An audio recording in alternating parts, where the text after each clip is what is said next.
It's an absolute pleasure to meet you. Likewise, I thank love you. that you're a strong advocate of strong female characters in films, and I think that you've obviously shown with your career that you've headed that way. Do you see that as progressing on all sides? I certainly feel I would love to play characters that are considered more vulnerable, just so I can leave like a trail of a multifaceted journey as an artist.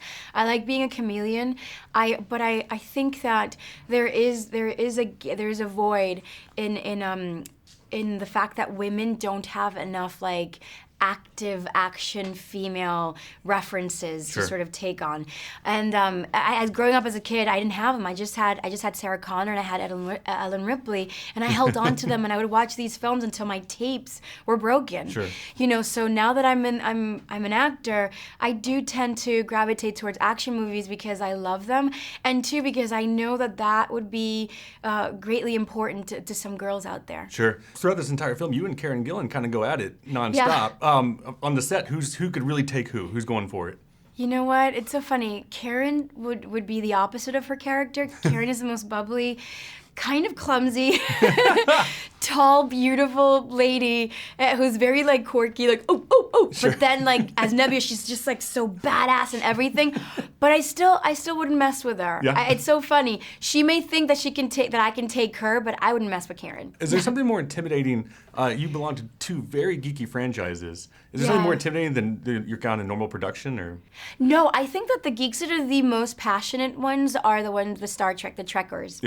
Because they've respected this legacy for over 50 years, and for them it has a life of its own and a journey that some of them just don't like when you tamper with it. And I always appreciate the passion. I was actually down in San Diego when they announced that they were doing this film. I don't think anybody was really attached to it, but I remember there was two reactions to it. One was us geeks who read this franchise.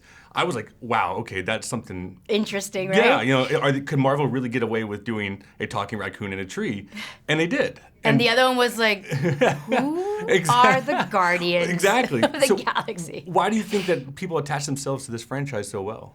I think it's James Gunn. I have to say, because any other director would have just seen over the surface of it all, and it's like, it's Marvel, it's an action movie, it's a comic. Let me just try to make the most expensive action racy movie.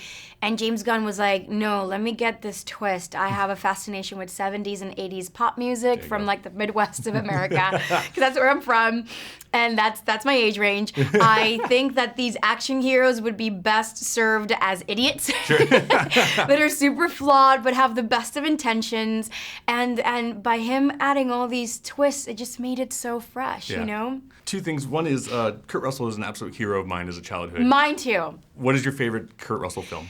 Big Trouble in Little China, Tango and Cash, Backdraft, You're going all of them. Tombstone. He's a badass.